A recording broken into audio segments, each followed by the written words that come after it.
Hello guys. तो आज हम लोग drug acting on the urinary system के बारे में पढ़ेंगे, जिसमें डायूरेटिक्स और एंटी डायूरेटिक्स के बारे में पढ़ेंगे। अब डायूरेटिक्स को स्टार्ट करने से पहले मैं आपको किडनी के बारे में कुछ चीज़ें बताऊंगी, ठीक है। जैसे कि फर्स्ट है, kidney is the main excretory organ of our body. मतलब हमारे बॉडी की सबसे मेन एक्सक्रीटरी ऑर्गन कौन है? किडनी, ठीक है।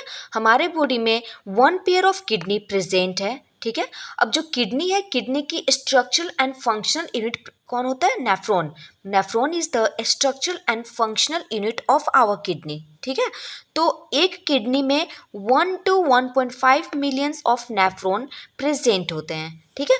अब हम देखते हैं कि किडनी की मेन फंक्शन क्या है, ठीक है। किडनी की मेनली 3 मेन फंक्शन है, ठीक है। पहला क्या? Excretory function, then regulatory function, then hormonal function. हमारी जो किडनी है, मेनली ये 3 फंक्शन जो है रोल प्ले करती है। इस पहला है एक्सक्रीटरी फंक्शन। इसमें क्या होता है कि एक्सक्रीटरी फंक्शन में जो हमारा किडनी है, वो जो हमारे बॉडी में जो नाइट्रोजनस वेस्ट है, जैसे कि यूरिया, यूरिक एसिड और केराटिनाइन, इन सब का हमारे बॉडी से एक्सक्रीट आउट करती है, ठीक है। देन है रेगुलेटरी फंक्शन। रेगुलेटरी फंक्शन में क्या होता है कि हमारी जो किडनी है, वो balance of fluid and electrolytes को मेंटेन करती है और रेगुलेट करती है। मेनली ये जो है ब्लड प्रेशर और एसिड बेस बैलेंस को भी मेंटेन करती है, ठीक है। देन है हार्मोनल फंक्शन। हार्मोनल फंक्शन में क्या होता है कि हमारा जो किडनी है, वो इरिथ्रोपोइटिन, रेनिन और एक्टिवेशन ऑफ विटामिन डी के लिए जो हार्मोन्स होते हैं, ये इनका प्रोडक्शन भी किडनी में ही होता है, ठीक है। अब हम लोग देखते हैं जीएफआर। जीएफआर क्या होता है? वो rate at which blood is filtered through glomerulus is called GFR, ठीक है। ग्लोमेरुलर फिल्ट्रेशन रेट, ठीक है। अब जो कि 180 लीटर पर डे होता है, जो जीएफआर होता है, ग्लोमेरुलर फिल्ट्रेशन रेट, ये 180 लीटर पर डे होते हैं, ठीक है। अब देखते हैं यहाँ पे यूनिट ऑफ किडनी, मतलब किडनी की जो स्ट्रक्चर एंड फंक्शनल यूनिट है, वो नेफ्रॉन है, ठीक है।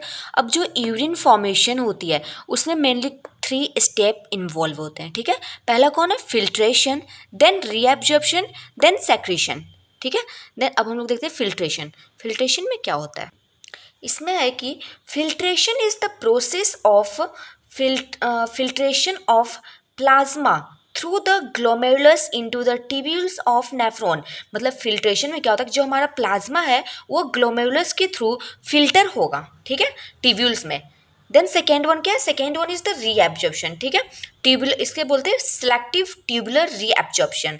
ये क्या होता है कि selective tubular reabsorption is the process of selective water and solutes reabsorption from the tubular fluid, ठीक है। देन थर्ड क्या है? सेक्रेशंस, ठीक है। सेक्रेशंस में क्या होगा? Tubular secretion is the process where solids are secreted into the tubular fluid, okay. Mostly those solids are secreted which cannot be filtered through the glomerulus। मतलब मोस्टली जो है ऐसे सॉलिड्स जो है सेक्रेट होते हैं, जो कि ग्लोमेरुलस जो है ग्लोमेरुलस के थ्रू फिल्टर नहीं हो पाता है, ठीक है। अब हम लोग देखते हैं डायूरेटिक्स, ठीक है। डायूरेटिक्स क्या होते हैं? तो डायूरेटिक्स जो है ऐसे ड्रग्स होते हैं जो कि हमारे किडनी, मेनली नेफ्रॉन पे एक्शन परफॉर्म करते हैं और हमारे यूरिन की एक्सक्रीशन को इंक्रीज करते हैं, ठीक है। The drugs which increase the excretion of urine by their action on the kidney, especially nephron, are called diuretics, ठीक है। ये डायूरेटिक्स जो ऐसे एजेंट होते हैं जो कि वाटर और NaCl सोडियम क्लोराइड की जो एलिमिनेशन है, उसको इंक्रीज कर देंगे, ठीक है। डायूरेटिक्स की जो मेनली यूज हम लोग किस में करते हैं? हाइपरटेंशन में, angina, congestive heart failure and oedema में, और भी हम लोग आगे देखेंगे, ठीक है।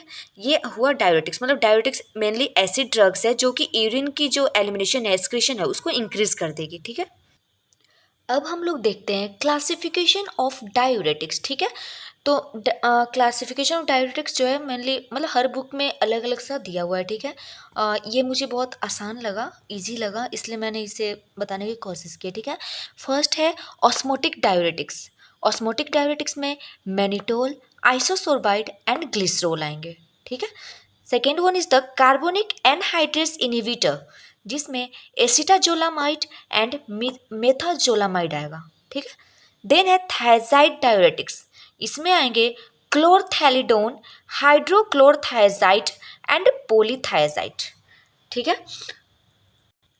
Next one is the loop diuretics, जिसमें कि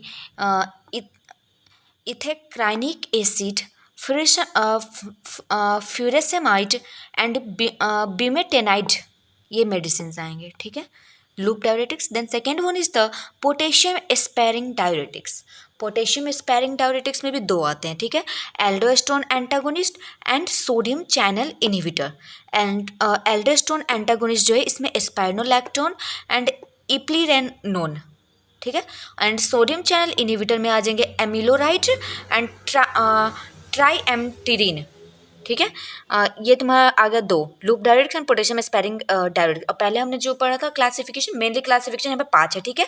first one is the osmotic diuretics, second one is the carbonic anhydrase inhibitor, third is the thiazide diuretics, then loop diuretics, then potassium sparing diuretics, इसमें भी दो हैं, aldosterone antagonist and sodium channel inhibitor, okay. अब देखो कुछ book में जो है classification of diuretics according to efficacy, मतलब इफिकेशी के बेसिस पे भी दिया हुआ है, ठीक है, जिसमें आते हैं high efficacy diuretics, medium efficacy diuretics and weak diuretics. High efficacy diuretics जो होंगे वो सोडियम, पोटेशियम एंड 2-क्लोरीन जो कोड ट्रांसपोर्टर है उनको इनहिबिट करेगा, ठीक है। यहाँ पे PORT, ठीक है। तो जो हाई इफिकेसी डायूरेटिक्स है ये इसको ट्रांसपोर्ट को इनहिबिट करेगा। इसमें मेनली तुम्हारा ये लूप डायूरेटिक्स आ जाएंगे, ठीक है। लूप डायूरेटिक्स जो है वो हाई इफिकेसी डायूरेटिक्स है, जिसमें कि फ्रोसामाइड भी आते हैं, ठीक है। Then second one is the medium efficacy diuretics है, इसमें तुम्हारा sodium and chlorine symport inhibitor है, ठीक है। इसमें तुम्हारा जो थायजाइड्स डायूरेटिक्स जो पहले हमने पढ़ा, थायजाइड डायूरेटिक्स, वो इसमें आ जाएंगे, ठीक है। थायजाइड डायूरेटिक्स में क्या थे, क्लोरथायजाइड, बेंज थायजाइड, ये सब, ठीक है। देन उसके बाद वीक डायूरेटिक्स है। वीक डायूरेटिक्स में कौन कौन आ जाएंगे, उसमें से ही देखेंगे हम लोग। तो उसमें जो था carbonic anhydrase inhibitor, osmotic diuretics और पोटेशियम स्पेरिंग डायूरेटिक्स, ये तीनों जो है वीक डायूरेटिक्स में आ जाएगा। देखो हाई इफिकेसी डायूरेटिक्स में तुम्हारा लूप डायूरेटिक्स आ जाएंगे, मीडियम इफिकेसी में तुम्हारा वो थायजाइड डायूरेटिक्स आ जाएंगे, एंड वीक डायूरेटिक्स में तुम्हारे ये तीन आ जाएंगे, carbonic anhydrase inhibitor, osmotic diuretics and potassium sparing diuretics, ठीक है।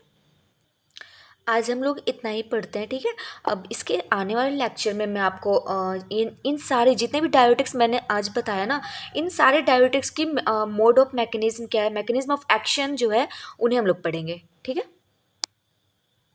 एक बार और बता देती हूँ कि डायूरेटिक्स जो है ये ऐसे ड्रग्स हैं जो कि एक्सक्रीशन ऑफ यूरिन, मतलब यूरिन का जो है एक्सक्रीट आउट करना उसको इंक्रीज कर देती है, ठीक है। ये ऐसे ड्रग्स है जो कि excretion of urine by the action on the kidney, ये यूरिन एक्सक्रीशन जो है इंक्रीज कर देगी, ठीक है। अब हम लोग इससे आगे नेक्स्ट लेक्चर में पार्ट 2 में देखेंगे, ठीक है। Thank you.